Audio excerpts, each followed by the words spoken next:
हमने बात करी थी कल कि अब इलेक्ट्रिक चार्जेस के द्वारा जो फोर्स लगता है उसको एक क्वेश्चन के द्वारा हम समझेंगे। तो हम एक क्वेश्चन यहाँ पे उठाते हैं। पहले क्वेश्चन है कि consider 3 charges Q, Q and minus Q। यहाँ पे क्वेश्चन देखते हैं हम। कंसीडर 3 चार्जेस, 3 चार्जेस दिए हैं Q, Q और minus Q, placed at the vertices of an equilateral triangle. Means एक इक्विलेटरल ट्रायंगल बना लेते हैं यहाँ पे और उसके वर्टिसेस पे 3 चार्जेस रखे हुए हैं। तो कहीं भी रख लेते हैं। मान लीजिए यहाँ पे रख दिया हमने माइनस Q, यहाँ पे रख दिया Q, यहाँ पे रख दिया Q। इक्विलेटरल ट्रायंगल है तो अगर तीनों साइड सेम ही होगी तो L मान लेते हैं, इसको भी L मान लेते हैं, इसको भी L मान लेते हैं। और अब पूछ रहा है कि what is the force on each charge. Question हमारा है व्हाट इज द फोर्स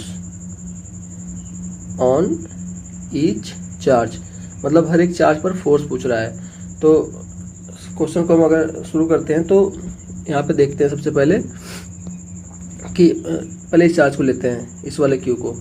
इस वाले Q पे कौन कौन से चार्जेस फोर्स लगाएंगे पहले ये देख लेते हैं। तो इस वाले Q पे ये वाला Q लगाएगा फोर्स, इसको मान लेते हैं Q1, Q2 और Q3। तो Q1 पे Q2 फोर्स लगाएगा और Q3 फोर्स लगाएगा। अब हमने बात करी थी कि चार्जेस फोर्स की डायरेक्शन कैसे पता करते हैं, चार्जेस के साइन के द्वारा। तो यहाँ पे Q भी पॉजिटिव है, Q1 भी पॉजिटिव है और Q2 भी पॉजिटिव है। तो सेम साइन के चार्जेस जो होते हैं तो उनमें रिपेल ईच अदर करते हैं वो। तो इस पे जो फोर्स लगेगी इसके द्वारा वो होगी इस डायरेक्शन में। और दूसरा यहाँ पे माइनस Q है, यहाँ पे प्लस Q है। अगर अपोजिट साइन होते हैं तो अट्रैक्ट करते हैं चार्जेस एक दूसरे को। तो यहाँ पे जो फोर्स लगेगा वो लगेगा इस Q3 की डायरेक्शन में, इसी लाइन पे। जिस लाइन पे चार्जेस रखे रहते हैं फोर्स उसी पे लगती है।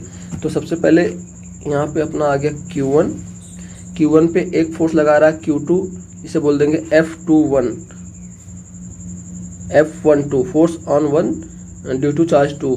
और दूसरा फोर्स लगा रहा है माइनस Q जो कि लगा रहा है इस डायरेक्शन में और वो लगा रहा है ऐसे, ये बोल देंगे F13 मतलब force on charge 1 due to charge 3।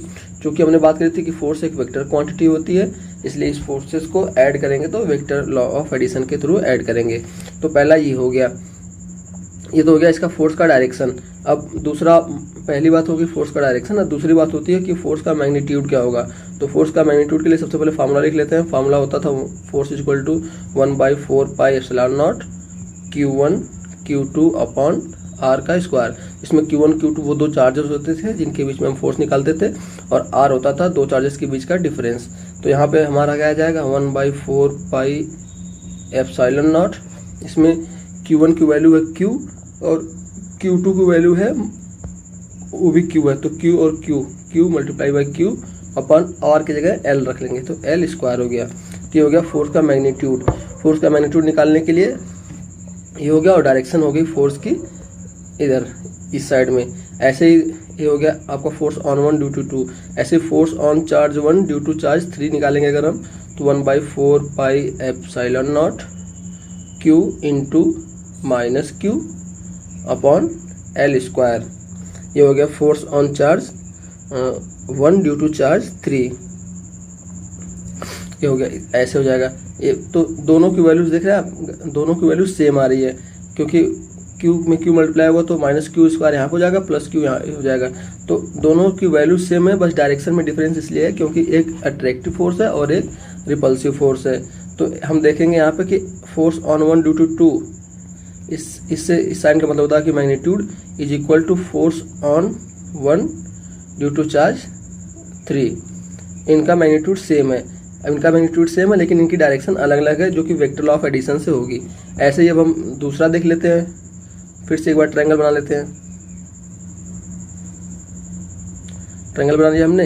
अब इस वाले यहाँ वाले चार्ज पे देखते हैं, इस माइनस Q पे देखते हैं कौन कौन से फोर्स लगा रहा है। तो यहाँ पे प्लस Q था, यहाँ पे भी प्लस Q था।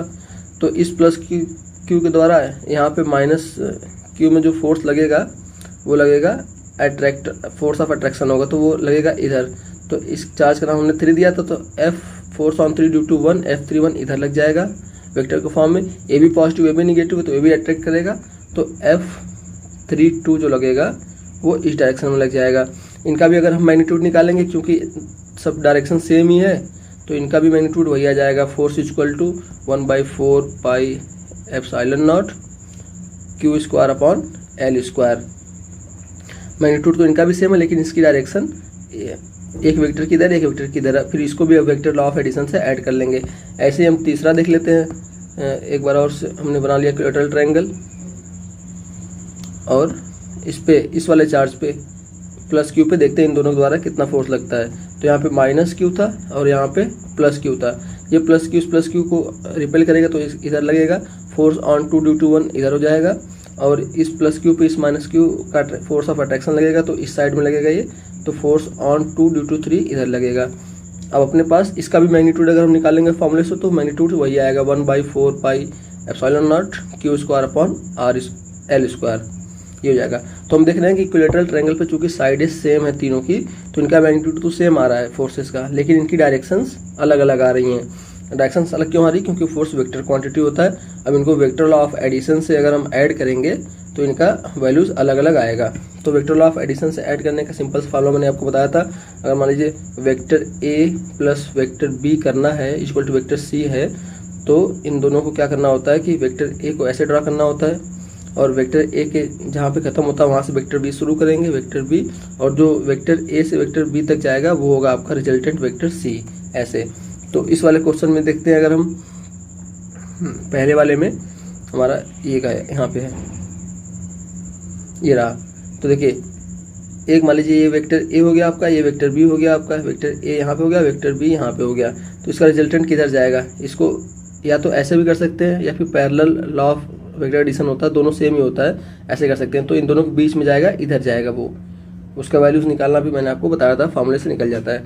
और इसका रिजल्टेंट आएगा इन दोनों के बीच में, इधर जाएगा, और इसका रिजल्टेंट इस वाले का एक फोर्स इधर थी एक फोर्स इधर थी, तो इसका रिजल्टेंट इधर जाएगा, और इधर माइनस क्यू वाले पे एक फोर्स अंदर की तरफ थी, ये भी फोर्स अंदर की तरफ थी, तो इनका रिजल्टेंट इधर अंदर की तरफ आएगा। तो ऐसे हम रिजल्टेंट निकाल लेंगे और ऐसे डायरेक्शन का पता कर लेते हैं हम।